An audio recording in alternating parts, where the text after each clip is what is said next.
Hoje com destaque para duas decisões, uma do ministro Alexandre de Moraes de suspender uma investigação contra institutos de pesquisa por causa de pesquisas eleitorais e a outra do STJ, que mantém o afastamento do governador de Alagoas, Paulo Dantas. Oi, Felipe, bom dia. Salve, salve, Raizen, Carol, equipe da Eldorado FM, melhores ouvintes, sempre um prazer falar com vocês, sextou. Bom dia, Felipe. Vamos começar então com o presidente do TSE, Alexandre de Moraes, que suspendeu ontem essas investigações abertas contra institutos de pesquisa por iniciativa da PF e do CAD. Segundo ele, nenhum dos órgãos tem competência para realizar os inquéritos que teriam indicativos de abuso de poder político e desvio de finalidade. As investigações, segundo o ministro, parecem demonstrar a intenção de satisfazer a vontade eleitoral do presidente Bolsonaro. O Ministério da Justiça já havia justificado a iniciativa da PF, alegando que a divulgação de pesquisa fraudulenta constitui crime. Já a ação do CAD foi determinada diretamente pelo presidente do órgão, Alexandre Cordeiro de Macedo, nomeado por Bolsonaro no ano passado. A gente traz um trechinho da fala de Moraes sobre uma segunda geração de desinformação. A primeira é a manipulação, como no caso em concreto que estamos analisando. A manipulação de algumas premissas verdadeiras. Então se fala escândalo dos bingos, dólares na cueca, máfia dos sanguessugas. Você junta várias informações verdadeiras que ocorreram e aí traz uma conclusão falsa, ou seja, uma manipulação de premissas. E a segunda modalidade nova de desinformação, e isso também nós temos aqui no Tribunal Superior Eleitoral de ficar muito atentos, é a utilização de mídias tradicionais para se plantar fake news e a partir de determinadas mídias tradicionais que supostamente estariam fazendo uma matéria jornalística e estão divulgando fake news, notícias fraudulentas, e a partir disso as campanhas replicam essas fake news dizendo, não, mas isso é uma notícia que saiu. Bom, Felipe, como é que você avalia essa decisão do ministro Alexandre de Moraes, querendo ou não, deixando ainda mais hostil a relação dele com o presidente Bolsonaro?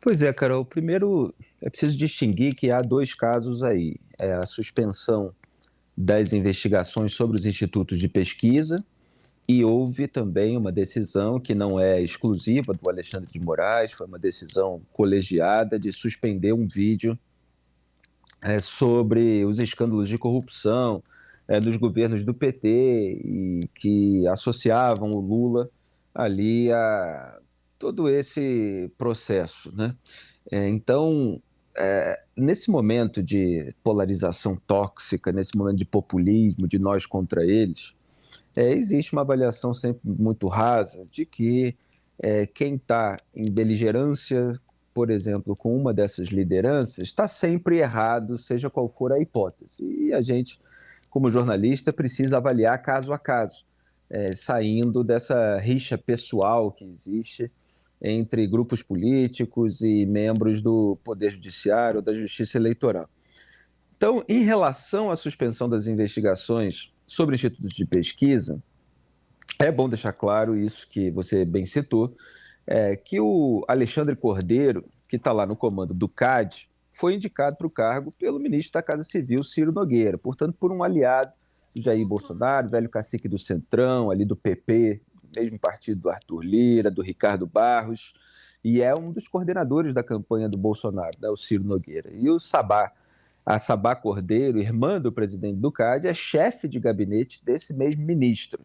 Então você tem ali uma turma ligada ao bolsonarismo, que estava abrindo uma investigação sobre institutos de pesquisa que se tornaram alvo do Bolsonaro, dos seus filhos, dos seus propagandistas, em razão daquela discrepância entre os índices apresentados poucos dias antes do primeiro turno, e do Jair Bolsonaro, esse índice de intenção de voto, e aquilo que se apurou na urna.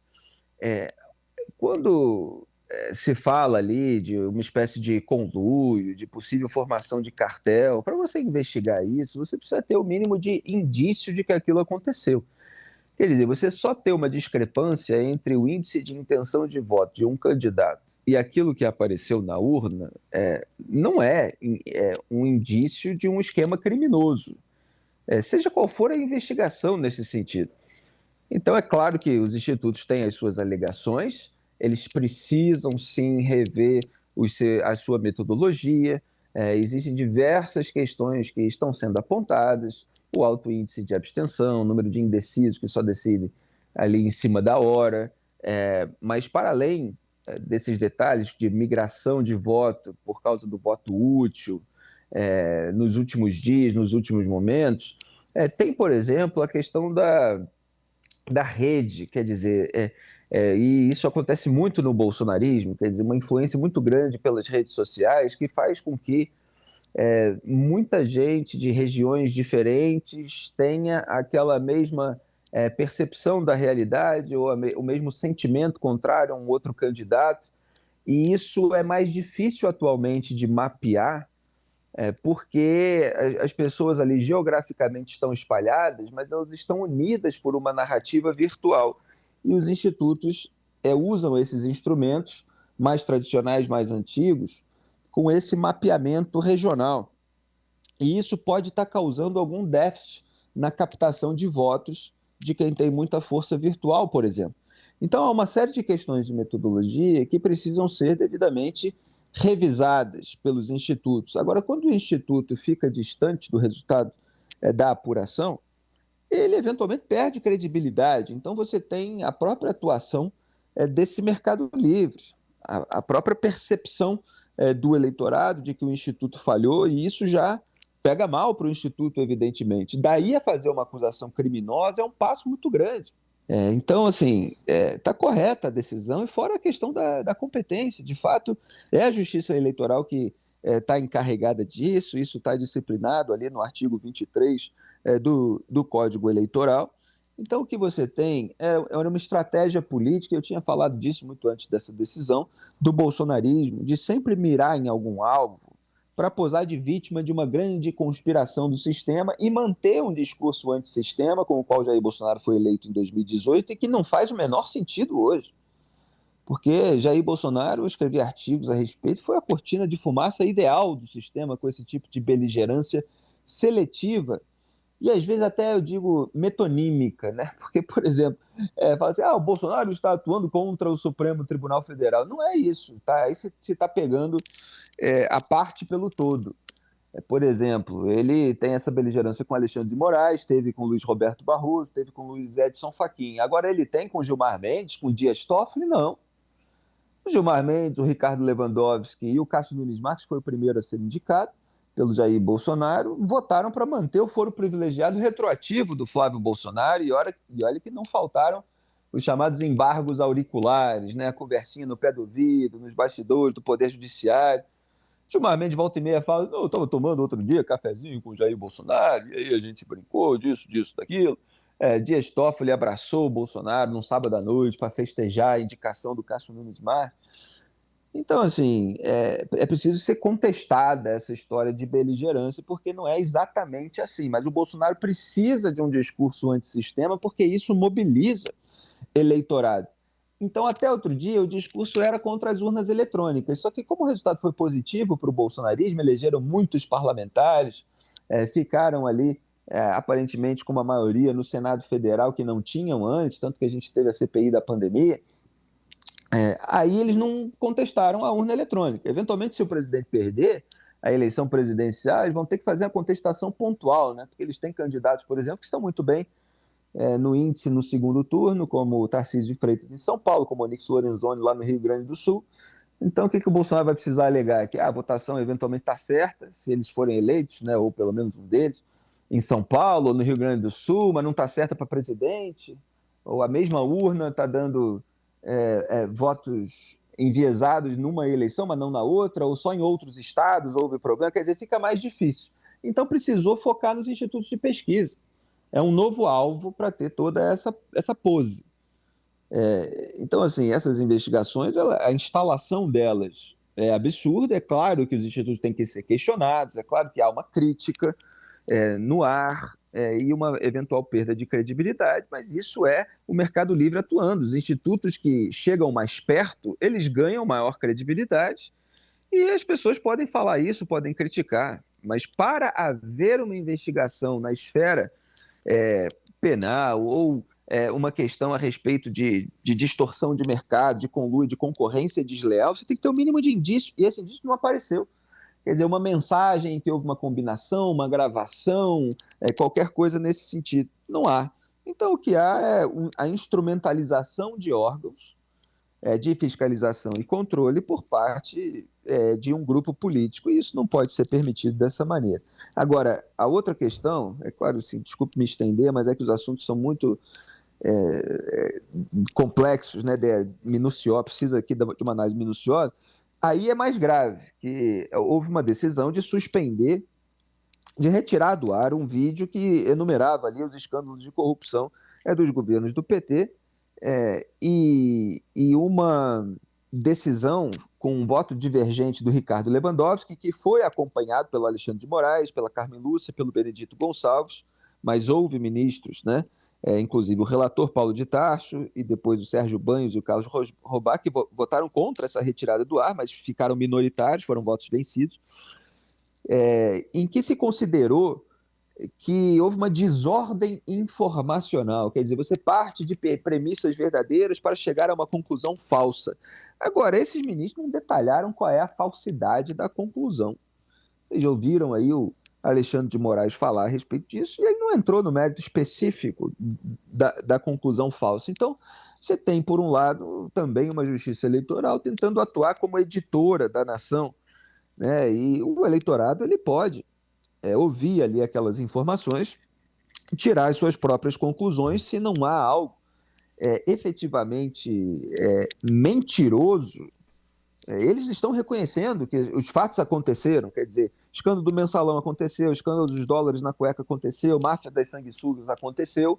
Isso tudo está relacionado ao partido que tem como líder o Lula. E aí você relaciona aquilo tudo ali ao Lula, mas sem uma mentira específica, eles vão chamar peraí, houve uma desordem informacional, então tem que ser retirado do ar. Aí já é uma coisa muito mais sensível para resultar num ato de censura. Então é preciso avaliar caso a caso, ao contrário do que fazem os grupos políticos. Bom, Felipe, vamos falar de outra decisão judicial. Essa tem a ver com a eleição em Alagoas e por 10-2 o STJ manteve o afastamento do governador e candidato à reeleição pelo MDB Paulo Dantas. Tem lá uma investigação a qual ele está sendo submetido de uso de funcionários fantasmas na Assembleia Legislativa de Alagoas. Novidade é que esse afastamento agora vale até o fim do atual mandato. Ontem o ex-presidente Lula esteve lá em Alagoas, até esteve com o próprio Paulo Dantas, com Renan Calheiros. Além do aspecto local, tem mais algum impacto essa decisão, Felipe, na sua avaliação?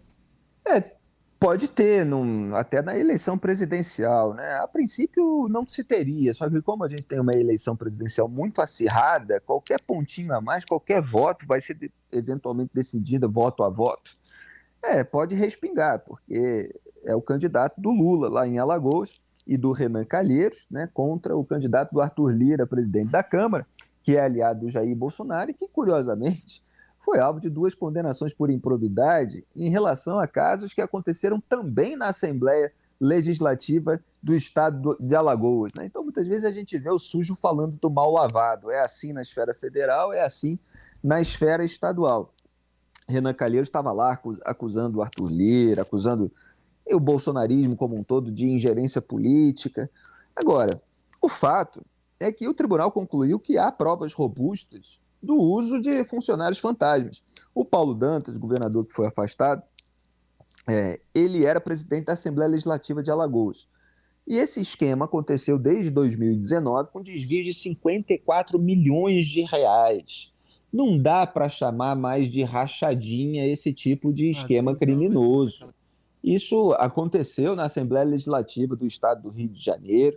Então, eu, como jornalista carioca, conheço bem o funcionamento desse esquema. Isso é o rachadão. É muito dinheiro, são milhões de reais. A denúncia do MP do Rio de Janeiro contra o Flávio Bolsonaro era de desvio de mais de 6 milhões de reais. As pessoas estão relativizando, fingindo que é uma coisinha pouca, como se coisinha pouca também não significasse uma ilicitude, uma imoralidade. E não é coisinha pouca, ainda que fosse, repito, desvio de dinheiro é desvio de dinheiro, pode ser de 1 centavo, pode ser de 1 milhão, está errado. Tem de haver responsabilização e punição. Então, você tinha ali, exatamente o tribunal colocou da forma como eu explicava os esquemas na Alerj, né, que é o seguinte: o sujeito empresta os dados, empresta o nome, empresta os dados. Então, ele tem nome, sei lá, CPF, tudo aquilo que você preenche numa ficha, num formulário. Então, o sujeito que é funcionário fantasma, ele dá aqueles dados, e aí os chefes ali do esquema colocam eles lá como assessores legislativos, como funcionários da Assembleia Legislativa, só que eles não trabalham. Eles estão lá registrados simplesmente para que os chefes do esquema, aqueles que estão nomeando, que estão indicando as nomeações, possam pegar para eles o salário, possam roubar esse dinheiro dos cofres públicos, dinheiro dos pagadores de impostos, sem que haja a prestação do serviço correspondente. Então é isso que o Superior Tribunal de Justiça está apontando que acontecia. E aí, para emprestar esses dados, o sujeito ganhava aquele cala-boca, né? Que é como apareceu no escândalo da Alerj. Então, nesse caso lá de Alagoas, ganhava 200, 300, 600 reais, variava ali de 200 para 600. E sabe quanto é o salário de cada um desses funcionários fantasmas? E um monte deles. De 16 mil a 21 mil reais. Então imagina que você atua ali como presidente da Assembleia Legislativa ou que você, enfim, está no esquema em outra função que você tem lá e você vai nomeando um monte de funcionários fantasmas para ficar com o salário deles, de cerca de 20 mil reais. Aí você vai somando e ao longo dos anos resulta num desvio de 54 milhões de reais. Aí fala assim, mas estamos na véspera da eleição, isso não podia acontecer agora. Vai ver, cara, se descobriu que o sujeito roubou, o sujeito tem que ser afastado imediatamente. E ainda mais nesse caso, em que, de acordo com a decisão do tribunal, o Paulo Dantas, como governador, ele continuava nomeando, atuando pela nomeação, pelo menos, desses funcionários fantasmas na Assembleia Legislativa. Então, assim, a decisão está correta. É claro que a gente de fora nunca tem elementos para ver se a investigação andou mais depressa ou andou mais devagar, se o conjunto de provas foi guardado ali para, eventualmente, num momento em que houvesse chance de o sujeito ser reeleito, aí sim usar ou não usar. Agora, a Laurita Vaz, a ministra que tinha feito a decisão liminar, que foi referendada pelo colegiado, ela defendeu que tudo correu no seu estado mais natural e que, se ela se omitisse a partir daquele conjunto probatório, aí sim ela estaria tomando uma decisão política, que é a justificativa correta. Então, não se pode deixar impunidade, é preciso que haja responsabilização e punição pelo rachadão também.